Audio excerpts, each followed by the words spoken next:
السلام عليكم ورحمة الله وبركاته. الحمد لله الذي قد أخرج نتائج الفكر لأرباب الحجاب، والصلاة والسلام على سيدنا المصطفى محمد صلى الله عليه وسلم أهل الصدق والتقى، وعلى آله وأصحابه والتابعين وتابعي تابعيهم أولي العلم والنهى.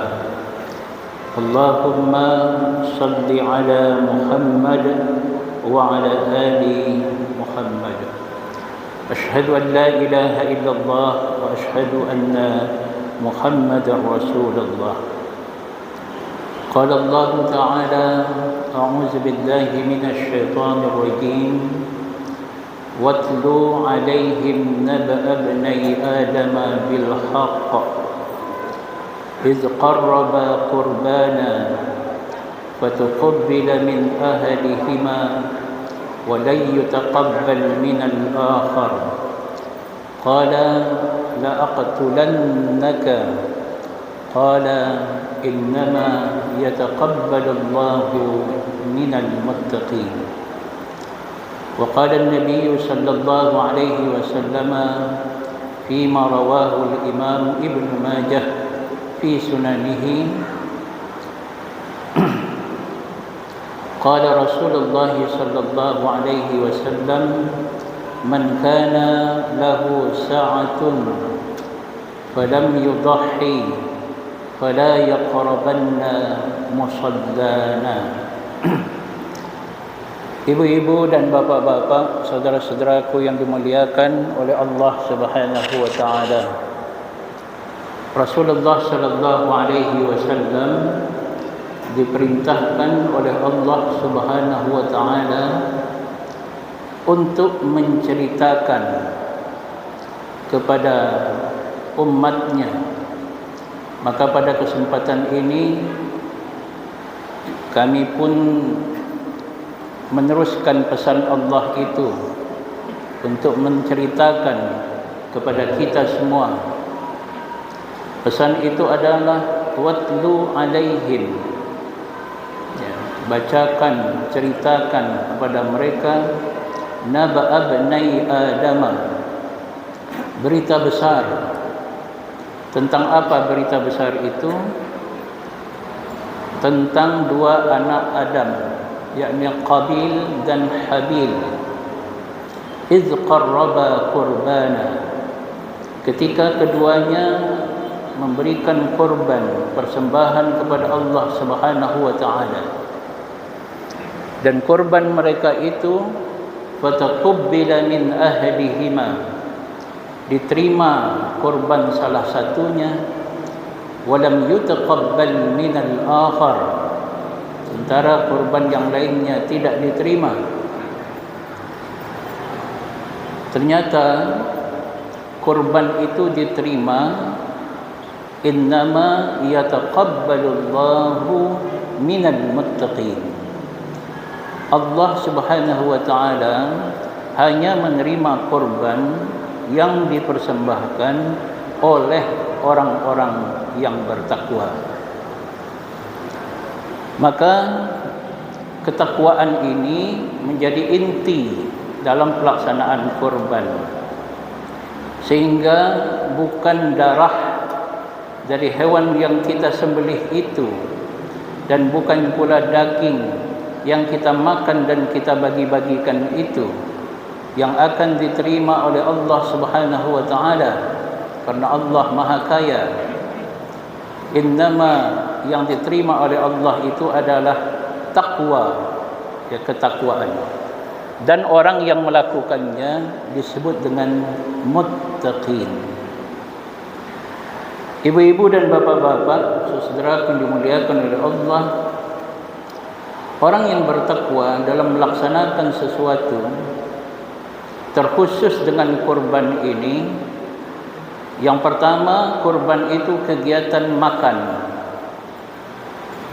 Kegiatan makan itu kegiatan orang yang menyembelih korban. Yang kedua adalah kegiatan memberikan makanan, bukan makannya, memberikan makanan. Justru itu disebutkan di dalam Al-Quran, fakulu minha, makanlah sebahagiannya, wa at'imu, jadi berilah makan. Memang makanan itu betul kepada al-ba'is al-faqir, kepada orang-orang yang sengsara lagi fakir. Maka terkait dengan memberikan makanan ini dalam rangka kita mencapai ketakwaan atau sebagai pribadi yang muttaqin, yang pertama, ibadah kurban itu mesti kita lakukan dengan keikhlasan. Karena ini ibadah, wa ma umiru illa liya'budullaha mukhlishina lahuddin. Kamu tidak diperintahkan kecuali untuk beribadah, dan ibadah itu dilakukan dengan keikhlasan. Yang kedua adalah innama nut'imukum liwajhillah. Karena ini memberikan makan, maka kita menyembelih kurban itu, ketika kita menyembelihnya dan membagi-bagikannya, tentu itu karena Allah Subhanahu wa taala. Dan jika kita ingin mempersembahkan sesuatu kepada Allah Subhanahu wa taala, maka yang kita cari adalah sesuatu yang terbaik.